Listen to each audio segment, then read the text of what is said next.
Hello fellow adventurers, and thank you for joining me on part 2 of this selection of videos for Adventure Awaits. And if you're watching this, perhaps you've seen the brief overview of what it's all about, and if so, hey, thanks for tuning in today. And I will try and keep this video around the 15 to 20 minute mark. So if you're enjoying your coffee, you can sit back and have a little bit of a listen and see the back of my board as a backdrop, and hopefully it doesn't play up too much with focusing. So with no further ado, let's get into a little bit of detail and hopefully make this quick and very less boring for you. We have our classic core dungeon deck, which is the whole point of turning the cards and moving forward during your adventures. This is called the Dungeons and Chambers deck, and let's flip them over. As you may have seen at an earlier video, the overview, we have the name of the room, a card number, which helps you with certain adventures to find out which cards you can remove or have to add.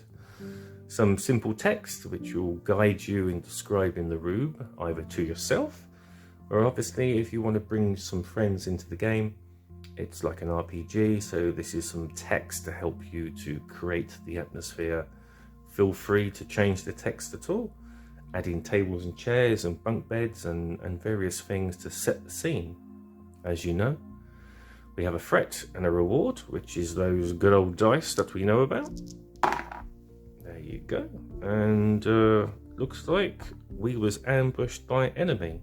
So as we push in the door, we find out there have been enemies waiting for us, and we're in trouble. So anyway, whoops. So in this room, we have a symbol here of swords and a bow. So up to 3 heroes can fight 3 monsters in melee. Now, if there's more heroes or more monsters, it just means there's no room for them to step forward and do their thing. They have to stand back, and once a hero has killed off a monster that it's engaged with, then in the end part of a fight round, you can swap your position with someone else in your party. And of course, one person can use a bow or a ranged weapon. That also includes range magic as well. So the last thing you want to do is have too many people bobbing around in front of a wizard as he waves his hands in front of you and fires off his fireballs. We have a couple of keywords at the bottom there, where my finger is, which will let you know there's certain things happening with this room. Let's have a look at a couple of others. We've got the Chamber of Power, and again, we got 4 and 2. And this room has a magical aura, which means anyone casting magic will get a bit of a bonus. And let's grab another card here. We have a corner section. As you can see, this is a corridor. There is danger as we peek around the corner, and if somehow something was to happen to connect with monsters and villains, etc., because the red die does mean you might encounter monsters, but there will be a test to see if you can either hear them come in or avoid their presence. So if combat was to kick off on this corner section, only one hero can use a ranged weapon, one person can take a chance and use a bow, and because it's all about a corner, the shield symbol does say that there is a little bit of protection. So if you were to turn this corner and a goblin was to, say, throw a spear at you, then there is a little bit of protection from your agility roll to avoid that. Anyway, let's put those cards down for a second to one side. And of course, when you do get to the end of your adventure, you will encounter your final goal. And your goal here is the holy place, for whatever the reason is. Let me just turn that to the light. And as you can see, everybody has enough room in this holy place to fight. Inspiration is a bit of a bonus when it comes to any bravery rolls. And the last one, of course, we have the idol room, and it describes pillars, stairs. You can use your imagination to explain that. Once again, it's a very large area. There is cover. So if you was to fight monsters spitting acid and chucking spears and firing bows, then obviously there is a bit of a cover option. And watch out is to do with agility rolls, and on a natural 1 you may become stunned, falling over, because a lot of this is taking part fighting on stairs.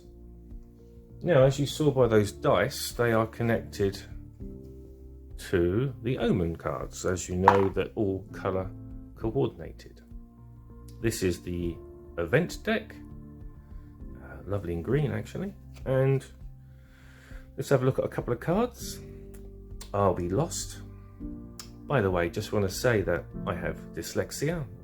It's a wonderful gift when it comes to being creative, but even I do find spelling mistakes and little glitches on my cards. Don't worry, when the time comes, a professional proofreader will come around and do all the elements and art and a proper rulebook, and any mistakes that you may find by pausing this video today will be rectified. So bear with me, please. So anyway, we are lost. So what this test is, it's a physical test which is based on your health, but it's based on what you're wearing. So if you are literally wearing no armor, say a muscle-bound barbarian, you have to roll 2 or more to not become tired, and that would be based on your physical. For a barbarian, that's going to be like a D8, moving on to a D10, because, well, muscles and oil, of course.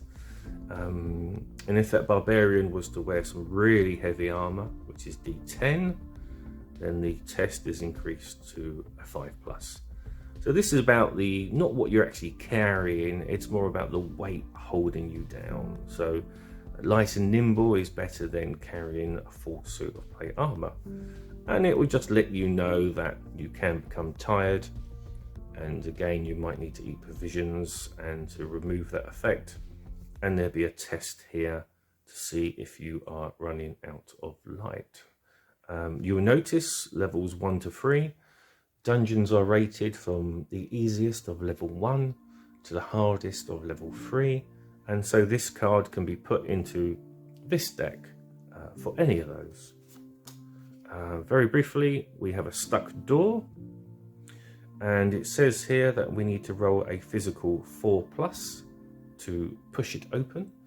A D6 would be for an elf, and as I said earlier, the barbarian would be a D8 or a D10. Or, it says here, you can use a physical 1 token. So when you see in a later video, all the characters will have talent tokens. Now at the moment they may actually just be tokens with a number on, between 1 and 3. Or perhaps there will be just simple D6s, and you will make sure you have the right side facing up. I'm looking into that after these videos are done, and things will be mentioned in my Facebook page, and together as we move forward towards a Kickstarter, you and I can work out what would you like to have. So if you have a physical 1 token, and definitely a barbarian will have easily one of those to start the game with, you may cash that in instead of making the roll, and therefore guaranteed to force the door open. If you fail, you have to go back a dungeon card and move forward again. So again, somebody who's quite strong needs to give this door a hell of a push. Or if anybody has a bit of a physical, as in a physical token, we can do that. And then finally, we have your classic bats, and they come swarming out of the darkness, and if anyone has a light source, there's a chance it will go out. And let's look at the other Omen cards, I think, for this video. And of course, danger. So these cards represent danger. These can be anything that affects your health, losing equipment. A lot of these will have skill tests involved, and things like wandering monsters. A chance that you might hear them coming. You can slip into shadows and let them past. Right now we have the Blades of Death. It can be placed in any dungeon really, because who doesn't want to install Blades of Death if you're a villain? And it's a very simple, all the party need to roll their agility die. On a 1 to 2, you're going to take a wound, or you can use an agility 2 token. Now I know for a fact that the elf will definitely have an agility 2 token, and if the elf wanted to, they could just simply roll their die, which would probably be a d8, or they just cash in a token and slip through with ease. And a couple of cards. He's dead, and so we have a dead adventurer here, and it's a simple d6 roll to see what we find. You'll see this symbol, you'll see it later on in the hero card video, and if you have a +1 like a dwarf, then obviously you add that to the roll, and if it's a -1 like a wizard or a priest, then obviously you're just not too sure where you're sticking your feet and hands, and a -1 could produce a bad bout of gas, as they say. And one more now. The old classic roof is coming down. Should have got a builder in, really. Again, roll agility die. So as you can see, there's a lot of those cards that can be added into your Omen decks at any time to create your adventure. Lovely blue. We have rewards. Rewards can be the physical side, or it could be things like gaining clues and knowledge. So there's a nice selection of things there. Here we got the classic dead orc, and it says all increase a bravery token. So let's say you have a bravery 1 token, you can cash that in and change it to a bravery 2 token. So it's a good feeling when you find a dead orc. And again, levels 1 to 3. A couple of more. Simple hidden box. Everyone takes 2 gold. And the last one we have is chained prisoners. And it says here that one of them, as you free, offers you information that will help you with your journey. Gain knowledge. So you would like have a knowledge token, and then you automatically use that and cash it in to pass whatever test you need. So very handy to have. And then the last of those 4 Omen decks, the black one, is threats. So these threats will trigger fights, which we'll see very shortly in a video. And I think you're going to like that, actually. It's a very good combat system based around a very simple exploration card game. So let me turn these around. A bunch of orcs. So basically a little bit of text just to get you in that mood, and then you will see this information.